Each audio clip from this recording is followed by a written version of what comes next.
जय श्री हरि ओम नमः शिवाय। प्रिय भक्तजनों, आज बृहस्पतिवार के दिन आप बृहस्पति देव की बड़ी ही दुर्लभ कथा सुनेंगे। इस कथा को सुनने से भक्तों की सभी मनोकामनाएं भगवान बृहस्पति देव की कृपा से पूर्ण हो जाती है।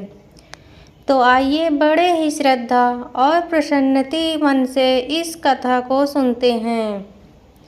भारतवर्ष में एक प्रतापी और दानी राजा राज्य करता था। वह नित्य गरीबों और ब्राह्मणों की सहायता करता था।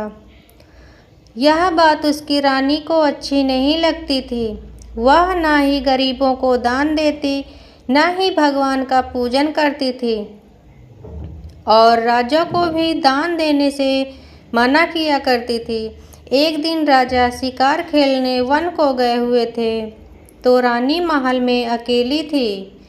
उसी समय बृहस्पति देव साधु वेश में राजा के महल में भिक्षा लेने के लिए गए और भिक्षा मांगी, तो रानी ने भिक्षा देने से इनकार कर दिया और कहा, हे साधु महाराज, मैं तो दान पुण्य से तंग आ गई हूँ। मेरा पति सारा धन लुटाते रहते हैं। मेरी इच्छा है कि हमारा धन नष्ट हो जाए, फिर ना रहेगा बांस, ना बजेगी बांसुरी। साधु ने कहा, देवी तुम तो बड़ी विचित्र हो। धन संतान तो सभी चाहते हैं, पुत्र और लक्ष्मी तो पापी के घर में भी होने चाहिए। यदि तुम्हारे पास अधिक धन है तो भूखों को भोजन दो, प्यासों के लिए प्याऊ बनवाओ, मुसाफिरों के लिए धर्मशालाएं खुलवाओ। जो निर्धर अपनी कुंवारी कन्याओं का विवाह नहीं कर सकते, उनका विवाह करा दो। ऐसे और कई काम हैं जिनके करने से तुम्हारा यश लोक और परलोक में फैलेगा। परंतु रानी पर उपदेश का कोई प्रभाव नहीं पड़ा। वह बोली, महाराज आप मुझे कुछ न समझाएं। मैं ऐसा धन नहीं चाहती जो हर जगह बांटती फिरूं।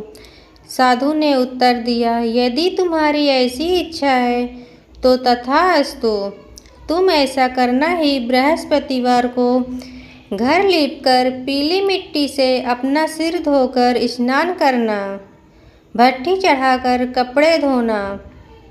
ऐसा करने से आपका सारा धन नष्ट हो जाएगा। इतना कहकर वह साधु महाराज वहाँ से आलोक हो गए और साधु के अनुसार कई बातों को पूरा करते हुए रानी को केवल 3 बृहस्पतिवार ही बीते थे कि उसकी समस्त धन संपत्ति नष्ट हो गई। भोजन के लिए राजा का परिवार तरसने लगा। तब एक दिन राजा ने रानी से बोला कि हे रानी, तुम यहीं रहो, मैं दूसरे देश को जाता हूँ, क्योंकि यहाँ पर सभी लोग मुझे जानते हैं, इसीलिए मैं कोई छोटा कार्य नहीं कर सकता। ऐसा कहकर राजा परदेश चला गया। वहाँ जंगल से लकड़ी काटकर लाता और शहर में बेचता था। इस तरह वह अपना जीवन व्यतीत करने लगा। इधर राजा के परदेश जाते ही रानी और दासी दुखी रहने लगी। एक बार जब रानी और दासी को 7 दिन तक बिना भोजन के रहना पड़ा, तो रानी ने अपनी दासी से कहा, हे दासी, पास ही के नगर में मेरी बहन रहती है। वह बड़ी धनवान है, तू उसके पास जा और कुछ लेकर आ, ताकि थोड़ा बहुत गुजारा बसर हो सके। रानी दासी की बहन के पास गई। उस दिन गुरुवार था और रानी की बहन उस समय बृहस्पतिवार व्रत की कथा सुन रही थी। दासी ने रानी की बहन को अपनी रानी का संदेश दिया, लेकिन रानी की बड़ी बहन ने कोई उत्तर नहीं दिया। जब दासी को रानी की बहन से कोई उत्तर नहीं मिला, तो वह बहुत दुखी हुई और उसे क्रोध भी आया। दासी ने वापस आकर रानी को सारी बात बता दी। सुनकर रानी ने अपने भाग्य को कोसा। उधर रानी की बहन ने सोचा कि मेरी बहन की दासी आई थी, परंतु मैं उससे नहीं बोली, इससे वह बहुत दुखी हुई होगी। कथा सुनकर और पूजन समाप्त करके वह अपनी बहन के घर आई और कहने लगी, हे बहन, मैं बृहस्पतिवार का व्रत कर रही थी। तुम्हारी दोषी मेरे घर आई थी, परंतु जब तक कथा होती है तब तक ना तो उठते हैं और ना ही बोलते हैं, इसलिए मैं नहीं बोली। कहो दासी क्यों गई थी? रानी बोली, बहन तुमसे क्या छिपाऊं, हमारे घर में खाने तक को अनाज नहीं था। ऐसा कहते कहते रानी की आंखें भर आई। उसने दासी समेत पिछले 7 दिनों से भूखे रहने तक की बात अपनी बहन को विस्तार पूर्वक सुना दी। रानी की बहन बोली, देखो बहन, भगवान बृहस्पति सबकी मनोकामना को पूर्ण करते हैं। देखो शायद तुम्हारे घर में अनाज रखा हो। पहले तो रानी को विश्वास नहीं हुआ, पर बहन के आग्रह करने पर उसने अपनी दासी को अंदर भेजा तो उसे सचमुच अनाज से भरा एक घड़ा मिल गया। यह देखकर दासी को बड़ी हैरानी हुई। दासी रानी से कहने लगी, हे रानी, जब हमको भोजन नहीं मिलता तो हम व्रत ही तो करते हैं, इसलिए क्यों न इनसे व्रत और कथा की विधि पूछ ली जाए ताकि हम भी व्रत कर सकें। तब रानी ने अपनी बहन से बृहस्पतिवार व्रत के बारे में पूछा। उसकी बहन ने बताया, बृहस्पतिवार के व्रत में चने की दाल और मुनक्का से विष्णु भगवान का केले की जड़ में पूजन करें तथा दीपक जलाएं। व्रत कथा सुने और पीला भोजन ही करें। इससे बृहस्पति देव प्रसन्न होते हैं। और व्रत और पूजन विधि बताकर रानी की बहन अपने घर को लौट गई। 7 दिन के बाद जब गुरुवार आया तो रानी और दासी ने व्रत रखा। गुड़साल में जाकर चना और गुड़ लेकर आई। फिर उससे केले की जड़ तथा विष्णु भगवान का पूजन किया। अब पीला भोजन कहाँ से आए, इस बात को लेकर दोनों बहुत दुखी थी, क्योंकि उन्होंने व्रत रखा था, इसलिए बृहस्पति देव उनसे प्रसन्न थे। इसलिए वे एक साधारण व्यक्ति का रूप धारण करके 2 थालों में सुंदर पीला भोजन दासी को दे दे। भोजन पाकर दासी बहुत प्रसन्न हुई और फिर रानी के साथ मिलकर भोजन ग्रहण किया। उसके बाद वे सभी गुरुवार को व्रत और पूजन करने लगे। बृहस्पति भगवान की कृपा से उनके पास फिर से धन संपत्ति आ गई, परंतु रानी फिर से पहले की तरह आलस्य करने लगी। तब दासी बोली, देखो रानी, तुम पहले भी इस प्रकार आलस्य करती थी। तुम्हें धन रखने में कष्ट होता था, इस कारण सभी धन नष्ट हो गया। और अब जब भगवान बृहस्पति की कृपा से धन मिला है तो तुम्हें फिर से आलस्य होता है। रानी को समझाते हुए दासी कहती है कि बड़ी मुसीबतों के बाद हमने यह धन पाया है, इसलिए हमें दान पुण्य करना चाहिए, भूखे मनुष्यों को भोजन कराना चाहिए और धन को शुभ कार्यों में खर्च करना चाहिए, जिससे तुम्हारे कुल का यश बढ़ेगा, स्वर्ग की प्राप्ति होगी और पितृ प्रसन्न होंगे। दासी की बात मानकर रानी अपना धन शुभ कार्यों में खर्च करने लगी, जिससे पूरे नगर में उसका यश फैलने लगा। उधर एक दिन राजा दुखी होकर जंगल में एक पेड़ के नीचे आसन जमाकर बैठ गया।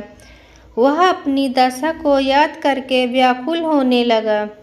बृहस्पतिवार का दिन था। एकाएक उसने देखा कि निर्जन वन में एक साधु प्रकट हुए। वह साधु वेश में स्वयं बृहस्पति देवता थे।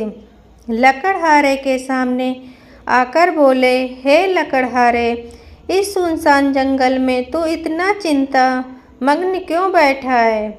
लकड़हारे ने दोनों हाथ जोड़कर प्रणाम किया और उत्तर दिया, महात्मा जी, आप सब कुछ जानते हैं, मैं क्या कहूँ। यह कहकर रोने लगा और साधु को अपनी आत्मकथा सुनाई। महात्मा जी ने कहा, तुम्हारी स्त्री ने बृहस्पतिवार के दिन बृहस्पति भगवान का निर्धार किया है, जिसके कारण रुष्ट होकर उन्होंने तुम्हारी यह दशा कर दी। अब तुम चिंता को दूर करके मेरे कहने पर चलो तो तुम्हारे सब कष्ट दूर हो जाएंगे और भगवान पहले से भी अधिक संपत्ति देंगे। तुम बृहस्पति के दिन कथा किया करो। 2 पैसे के चने मुनक्का लाकर उसका प्रसाद बनाओ और शुद्ध जल से लोटे में शक्कर मिलाकर अमृत तैयार करो। कथा के पश्चात अपने सारे परिवार और सुनने वाले प्रेमियों में अमृत व प्रसाद को बांटकर खुद भी ग्रहण करो। ऐसा करने से भगवान तुम्हारी सब मनोकामनाएं पूरी करेंगे। साधु के ऐसे वचन सुनकर लकड़हारा बोला, हे प्रभु, मुझे लकड़ी बेचकर इतना पैसा नहीं मिलता जिससे भोजन के उपरांत कुछ बचा सकूं। मैंने रात्रि में अपनी स्त्री को व्याकुल देखा है। मेरे पास कुछ भी नहीं जिससे मैं उसकी खबर मंगा सकूं, और फिर मैं बृहस्पति देव की क्या कहानी सुनूं। मुझको तो कुछ भी मालूम नहीं है। साधु ने कहा, हे लकड़हारे, तुम किसी बात की चिंता मत करो। बृहस्पतिवार के दिन तुम रोजाना ही तरह लकड़ियां लेकर शहर को जाओ। तुमको रोज से दुगना धन प्राप्त होगा, जिससे तुम भली भांति भोजन कर लोगे और बृहस्पति देव की पूजा का सामान भी आ जाएगा। बृहस्पति देव की कथा इस प्रकार है, सुनो। प्राचीन काल में एक ब्राह्मण रहता था। वह बहुत निर्धन था। उसकी कोई संतान नहीं थी। उसकी स्त्री बहुत मलिनता के साथ रहती थी। वह स्नान नहीं करती, किसी देवता का पूजन नहीं करती। इससे ब्राह्मण देवता बड़े दुखी थे। बेचारे बहुत कुछ कहते थे, किंतु उसका कुछ परिणाम नहीं निकला। भगवान की कृपा से ब्राह्मण की स्त्री के कन्या रूपी रत्न पैदा हुआ।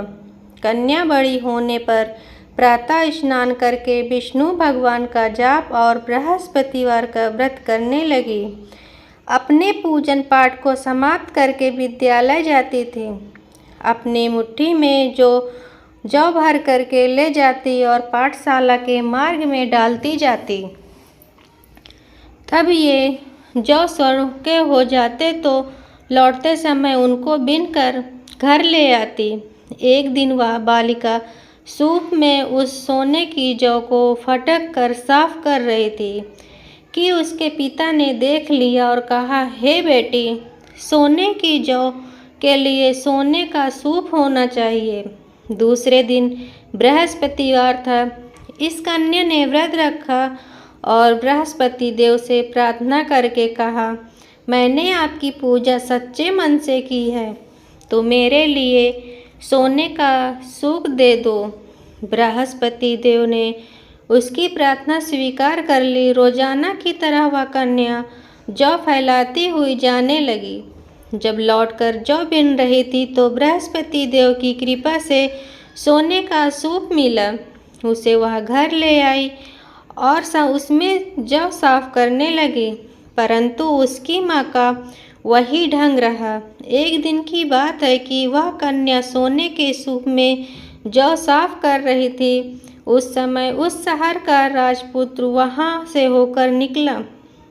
इस कन्या के रूप और कार्य को देखकर मोहित हो गया और अपने घर आकर भोजन और जल त्याग कर उदास होकर लेट गया।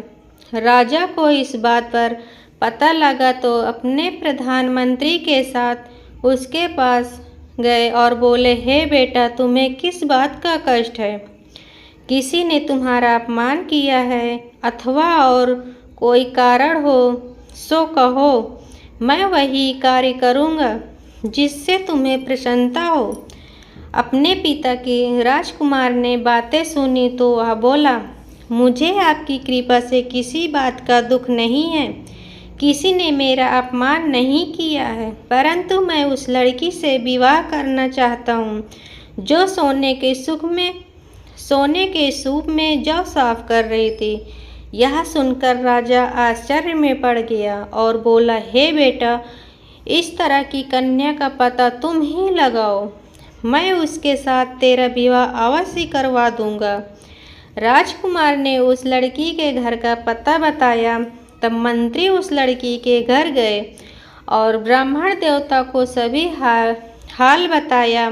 ब्राह्मण देवता राजकुमार के साथ अपनी कन्या का विवाह करने के लिए तैयार हो गए तथा विधि विधान के अनुसार ब्राह्मण की कन्या का विवाह राजकुमार के साथ हो गया। कन्या के घर से जाते ही पहले भी भांति उस ब्राह्मण देवता के घर में गरीबी का निवास हो गया। अब भोजन के लिए भी अन्न बड़ी मुश्किल से मिलता था। एक दिन दुखी होकर ब्राह्मण देवता अपनी पुत्री के पास गए। बेटी ने पिता की दुखी अवस्था को देखा और अपनी माँ का हाल पूछा। तब ब्राह्मण ने सभी हाल कहा। कन्या ने बहुत सा धन देकर अपने पिता को विदा कर दिया। इस तरह ब्राह्मण का कुछ समय सुखपूर्वक व्यतीत हुआ। कुछ दिन के बाद फिर वही हाल हो गया। ब्राह्मण फिर अपनी कन्या के यहाँ गया और सारा हाल कहा तो लड़की बोली, हे पिताजी, आप माताजी को यहाँ ले आओ, मैं उन्हें विधि बता दूंगी जिससे उनकी गरीबी दूर हो जाए। वह ब्राह्मण देवता अपनी स्त्री को साथ लेकर पहुँचे तो अपनी माँ को समझाने लगी कि हे माँ, तुम प्रातःकाल प्रथम स्नान आदि करके विष्णु भगवान का पूजन करो तो सब दरिद्रता दूर हो जाएगी। परंतु उसकी माँ ने एक भी बात नहीं मानी और प्रातःकाल उठकर अपनी पुत्री के बच्चों की जूठन को खा लिया। इससे उसकी पुत्री को भी बहुत गुस्सा आया। उसने एक रात को एक कोठरी से सारा सामान निकाल दिया और अपनी माँ को उसमें बंद कर दिया। प्रातः उसमें से उसे निकाला तो स्नान आदि करा के पूजा पाठ कराया तो उसकी माँ की बुद्धि ठीक हो गई। इसके बाद वह नियम से पूजा पाठ करती और प्रत्येक बृहस्पतिवार को व्रत रखने लगी।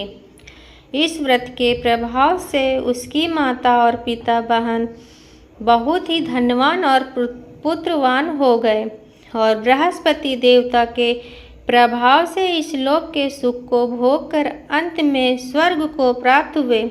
इस तरह कहानी का कहकर साधु देवता वहाँ से अंतर्ध्यान हो गए। धीरे धीरे समय व्यतीत होने पर फिर वही बृहस्पतिवार का दिन आया। लकड़हारा जंगल से लकड़ी काट कर किसी शहर में बेचने गया। उसे उस दिन से अधिक पैसा मिला।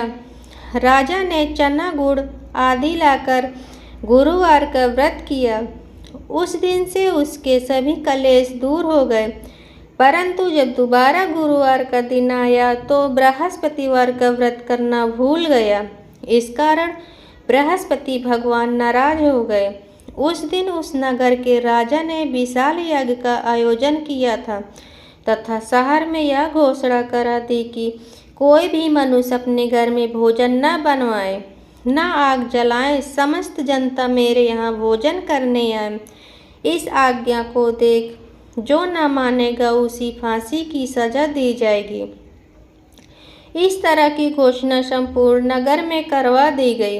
राजा की आज्ञा के अनुसार शहर के सभी लोग भोजन करने गए, लेकिन लकड़हारा कुछ देर से पहुंचा, इसीलिए राजा उसको अपने साथ घर लेकर गए और ले जाकर भोजन करा रहे थे तो रानी की दृष्टि उस खूंटी पर पड़ी जिस पर उसका हार लटका हुआ था।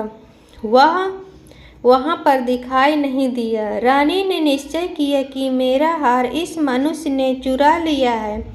उसी समय सिपाहियों को बुलाकर उसको कारागार में डलवा दिया। जब लकड़हारा कारागार में पड़ गया और बहुत दुखी होकर विचार करने लगा कि न जाने कौन से पूर्व जन्म के कर्म से मुझे यह दुख प्राप्त हुआ है, और उसी साधु को याद करने लगा जो कि जंगल में मिला था। उसी समय तत्काल बृहस्पति देव साधु के रूप में प्रकट हुए और उसकी दशा को देखकर कहने लगे, अरे मूर्ख, तूने बृहस्पति देव की कथा नहीं करी, इस कारण तुझे दुख प्राप्त हुआ है। अब चिंता मत कर, बृहस्पतिवार के दिन कारागार के दरवाजे पर 4 पैसे पड़े मिलेंगे, उनसे तू बृहस्पति देव की पूजा करना, तेरे सभी कष्ट दूर हो जाएंगे। बृहस्पतिवार के दिन उसे 4 पैसे मिले। लकड़हारे ने कथा की उसी रात को बृहस्पति देव ने उस नगर के राजा को स्वप्न में कहा, हे राजा, तुमने जिस आदमी को कारागार में बंद कर दिया है वह निर्दोष है, वह राजा है, उसे छोड़ देना। रानी का हार उसी खूंटी पर लटका है, अगर तू ऐसा नहीं करेगा तो मैं तेरे राज्य को नष्ट कर दूंगा। इस तरह रात्रि के स्वप्न को देखकर राजा प्रातः काल उठा और खूंटी पर हार देखकर लकड़हारे को बुलाकर क्षमा मांगी और लकड़हारे को योग्य सुंदर वस्त्र आभूषण देकर विदा कर दिया। बृहस्पति देव की आज्ञा के अनुसार लकड़हारा अपने नगर को चल दिया। राजा जब अपने नगर के निकट पहुंचा तो उसे बड़ा आश्चर्य हुआ। नगर में पहले से अधिक बाग, तालाब, कुएं तथा बहुत सी धर्मशाला, मंदिर बन गई है। राजा ने पूछा, यह किसका बाग है और धर्मशाला है? तब नगर के सब लोग कहने लगे, यह सब रानी और बंदी के हैं। तो राजा को आश्चर्य हुआ और गुस्सा भी आया। जब रानी ने यह खबर सुनी कि राजा आ रहे हैं तो उन्होंने दासी से कहा, हे दासी, देख राजा हमको कितनी बुरी हालत में छोड़ के गए थे। हमारी ऐसी हालत देखकर वह लौट न आ जाए, इसीलिए तू दरवाजे पर खड़ी हो जा। आज्ञा के अनुसार दासी दरवाजे पर खड़ी हो गई। राजा आए तो उन्हें अपने साथ लेकर आई।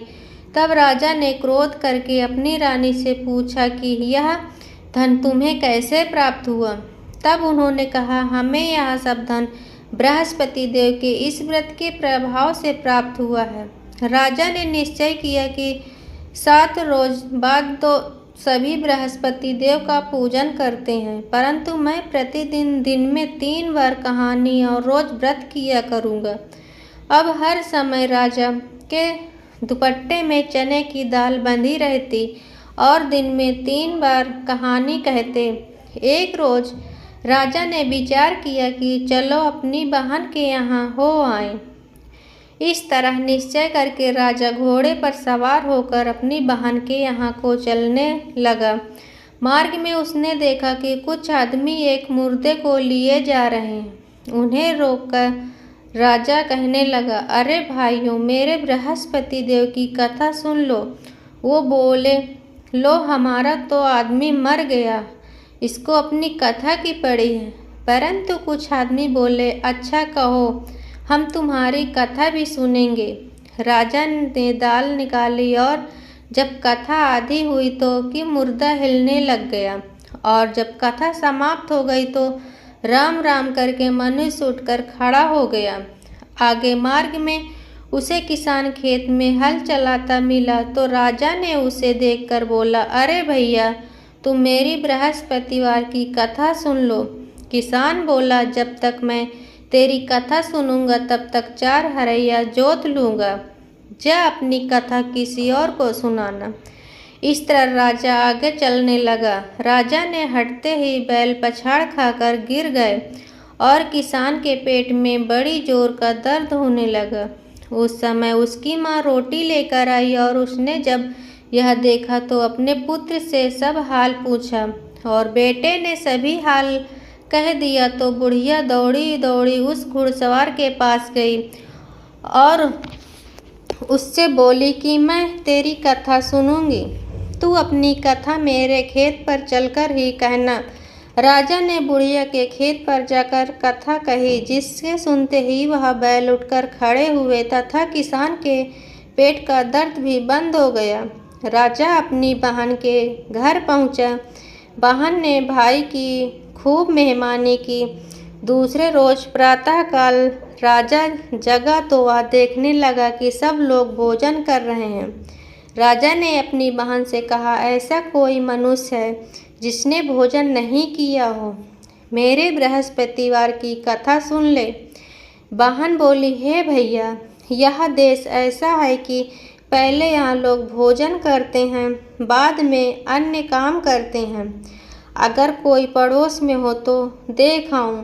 वह ऐसा कहकर देखने चली गई, परंतु उसे कोई ऐसा व्यक्ति नहीं मिला जिसने भोजन ना किया हो। अतः वह एक कुम्हार के घर गई जिसका लड़का बीमार था। उसे मालूम हुआ कि उनके यहाँ 3 रोज से किसी ने भोजन नहीं किया। रानी ने अपने भाई की कथा सुनने के लिए कुम्हार से कहा। वह तैयार हो गया। राजा ने जाकर बृहस्पतिवार की कथा कही, जिसको सुनकर उसका लड़का ठीक हो गया। अब तो राजा की प्रशंसा होने लगी। एक रोज राजा ने अपनी बहन से कहा कि हे बहन, हम अपने घर को जाएंगे, तुम भी तैयार हो जाओ। राजा की बहन ने अपनी सास से कहा तो सास ने कहा, हाँ चली जा, परंतु अपने लड़के को मत ले जाना, क्योंकि तेरे भाई की कोई औलाद नहीं है। बहन ने अपने भैया से कहा कि भैया, मैं तो चलूँगी, पर कोई बालक नहीं चलेगा। तो राजा बोला, जब कोई बालक नहीं चलेगा तब तुम ही क्या करोगी। बड़ी दुखी मन से राजा अपने नगर को लौट आया। राजा ने अपनी रानी से कहा, हम निर्वंशी हैं, हमारा मुंह देखने का धर्म नहीं है और कुछ भोजन आदि नहीं किया। रानी बोली, हे प्रभु, बृहस्पति देव ने हमें सब कुछ दिया है, वह हमें औलाद अवश्य देंगे। उसी रात को बृहस्पति देव ने राजा को स्वप्न में कहा, हे राजा, उठो, सभी सोच त्याग दो, तेरी नारी गर्भ से है। राजा को यह बात सुनकर बड़ी खुशी हुई। 9वें महीने में उसके गर्भ से एक सुंदर पुत्र पैदा हुआ। तब राजा बोला, हे रानी, स्त्री बिना भोजन के रह सकती है, पर बिना कहे नहीं रह सकती। जब मेरी बहन आएगी तुम मुझसे कुछ मत कहना। रानी ने सुनकर हाँ कर दिया। जब राजा की बहन ने यह शुभ समाचार सुना तो वह बहुत खुश हुई और बधाई लेकर अपने भाई के यहाँ आई। तभी रानी ने कहा, घोड़ा चढ़कर तो नहीं आई है, गधा चढ़कर आई है। राजा की बहन बोली, भाभी, मैं इस प्रकार न कहती तो तुम्हें औलाद कैसे मिलती।